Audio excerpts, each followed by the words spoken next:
నమస్తే, welcome to NSTV news. ముందుగా ముఖ్యాంశాలు. కామారెడ్డి జిల్లా బాన్సువాడ మండలంలో అంబేద్కర్ చౌరస్తా రైతు భరోసా నిరాశ తెలియజేశారు టీఆర్ఎస్ పార్టీ. ఈ సందర్భంగా మాట్లాడుతూ తెలంగాణ రైతులకు పచ్చి మోసం అబద్ధాలు చెబుతున్న కాంగ్రెస్ ప్రభుత్వం, రాష్ట్రంలోని కాంగ్రెస్ ప్రభుత్వం రైతులను మోసం చేస్తుందని Banswada municipal vice chairman Zubair విమర్శించారు. ఎన్నికల సమయంలో ఇచ్చిన హామీలని అమలు చేయాలని డిమాండ్ చేస్తూ గురువారం బాన్సువాడలో బీఆర్ఎస్ నాయకులు ధర్నా నిర్వహించారు. ఈ సందర్భంగా ఆయన మాట్లాడుతూ రైతు భరోసా ఎకరాకు 15,000 రూపాయలు, రైతు కూలీలకు 12,000 రూపాయలు వెంటనే అందజేయాలని డిమాండ్ చేశారు.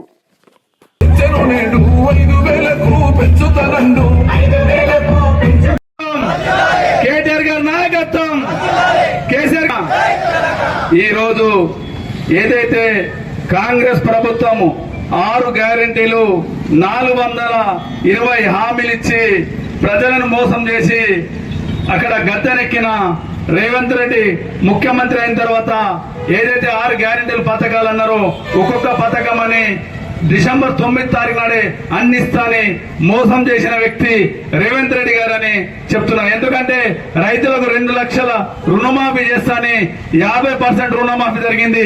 కొన్ని షరతులు పెట్టడం వల్ల చాలా మందికి ప్రజల్లో ఈ తెలంగాణ రైతాంగానికి రుణమాఫీ కాలే. ఎందుకంటే 22 కోట్లు వేలు రుణమాఫీ చేశారు. 30,000 కోట్లు రుణమాఫీ అవసరం ఉంది. ఇంకా రైతులకు చేయవలసింది ఉంది.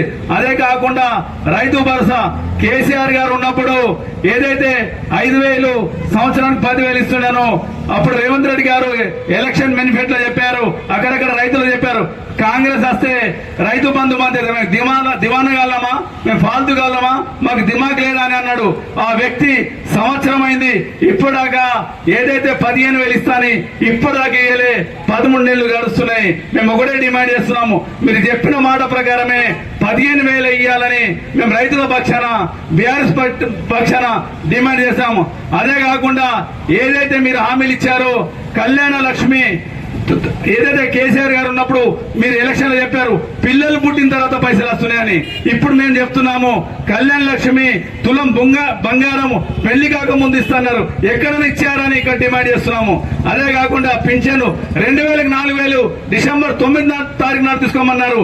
ఇప్పటికే 2,000 కాదు, ఆ 2,000 ఏదైతే 1వ తారీఖు నుంచి 5వ తారీఖు నాడు కేసీఆర్ గారు ఇస్తుండే ఇప్పుడు నెల అవుతుంది. ఈ మధ్యలో 2 నెలల ఈ సంవత్సరం 13 నెలలు 2 నెలల పింఛనే కప్పి చేసి పడేశారు. ఆ ప్రజలకు ఆ వికలాంగులకు ఎవరికి తెలియదు ఆ విషయం. ఎందుకంటే ఈ రోజు వస్తే రేపు వస్తే పొద్దున నుంచి సాయంత్రంగా ఆ పోస్ట్ ఆఫీస్ చుట్టూ ఆఫీసర్ చుట్టూ తిరుగుడికే సరిపోతుంది. ఎందుకంటే మీరు చెప్పిన ఏదైతే కార్యక్రమం ఉందో ఇప్పటిదాకా చేయలేకపోతున్నారు. ఏదైతే మహిళలకు 2,500 ఇస్తామన్నారు 18 సంవత్సరాలు, ఇప్పటిదాకా ఒక్క మహిళకి ఇయ్యలే. ఈ విషయాలు ఎందుకు చెప్తున్నామంటే ప్రజలు ఏదైతే రేవంత్ రెడ్డి గారు ఉన్నారో అక్కడ బీఆర్ఎస్ పార్టీ కేటీఆర్ గారు, అక్కడ హరీష్ రావు గారు, బీఆర్ఎస్ నాయకులు ఏవైతే అడుగుతుంటుందో ఏదే విధంగా వీళ్ళకు మాకు ప్రభుత్వానికి ఏదో విధంగా అడుగుతుంటే వీళ్ళు ఏదో విధంగా ఇబ్బంది పెట్టాలని కేసులు పెడుతున్నారు. ఇప్పుడు ఏదైతే కేసు ఉందో ఏదైతే రేస్ కేసు ఈ కేసు ఉందో ఈ కేసు మీద కేటీఆర్ గారికి ఏదో విధంగా అరెస్ట్ చేసి బీఆర్ఎస్ పార్టీకి దెబ్బతీయాలని ఆలోచిస్తారు. మీరు ఎంత కేసులు చేసినా ఎంత ఇబ్బంది పెట్టినా ఇక్కడ కార్యకర్తలు బలంగా ఉన్నారు, వెనుకాడరు. ఎన్ని కేసులైనా మేము భరిస్తాము. రాబోయేది మన కేసీఆర్ పరిపాలన నేను చెప్తున్నాము. అదే కాకుండా ప్రజలకు ఒక విషయం ఏంటంటే ఇక్కడ రైతుల పక్షాన మేము మాట్లాడవలసిన 2 విషయాలు ఉన్నాయి. ఎందుకంటే వడ్లకు ప్రతి గింటానికి బోనస్ ఇస్తాని వడ్లు పోయిన తర్వాత 25% బోనస్ ఇచ్చారు. ప్రతి గింటానికి బోనస్ ఇవ్వాలని డిమాండ్ చేస్తున్నాము. కౌలు రైతులకు 12,000 ఇస్తామన్నారు, ఇప్పటిదాకా 12,000 ఇవ్వలే. ఉపాధి హామీ కూలీలకు 12,000 ఇస్తామన్నారు, ఇప్పటికే దాకా ఇవ్వలే. ఇక్కడ ఉన్న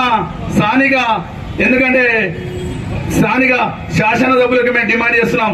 అయ్యా మీరు గతంలో వ్యవసాయ శాఖ మంత్రిగా చేశారు, మళ్ళా పెద్ద పదవులు చేశారు. మీకు ఒక డిమాండ్ చేస్తున్నాం, రైతులకు 2 లక్షలు ఎక్కడైనా టోటల్ గా మాఫీ కాలేదు, ఆ మాఫీ చేయాలని డిమాండ్ చేస్తున్నాము. అదే కాకుండా రైతుల పక్షాన మీకు పోరాడాల్సిన సమయం ఉంది. మీరు అక్కడ ఉన్నారు కనుక మీరు రేవంత్ రెడ్డి గారు సీఎం గారికి చెప్పాలని మేము డిమాండ్ చేస్తున్నాము. ఎందుకంటే మేము ప్రతి పల్లెలో తిరుగుతుంటే అనియా మాకు 2 లక్షలు మాఫీ కాలే, మా 2,20,000 ఉండే 50,000 ఉండే ఏదైతే 2 లక్షలు అన్నారో మీరు 2 లక్షలు మాఫ్ చేయండి, పైన ఉన్న వాళ్ళు ఆ రైతులు కట్టుకుంటామని చెప్తున్నారు. ఆ విషయము ఇక్కడ మేము ఉన్న శాసనసభ్యులకు మేము డిమాండ్ చేస్తున్నాము, లోకల్ ఉన్న వాళ్ళకి. ఎందుకంటే రైతు సలహాదారులు ఉన్నారు కనుక మీరు చెప్పాల్సిన బాధ్యత మీద ఉంది. రైతుల పక్షాన పోరాడాల్సిన సమయం ఉంది. కానీ మీరు కళ్ళు మూసుకొని చూస్తున్నారు, ఎట్లున్నారు మాకు చెప్పలేవు. ప్రజలు ప్రాణం ఉన్న వరకు సేవ చేస్తా అంటున్నారు. ప్రజలు మిమ్మల్ని గెలిపించారు, మీరు సేవ చేయాల్సిన బాధ్యత మీకు ఉంది. ఎవరున్న ఎమ్మెల్యే ఉంటే ఆ పని ఎవరైనా ప్రజల పక్షాన పోరాడి సేవ చేస్తారు.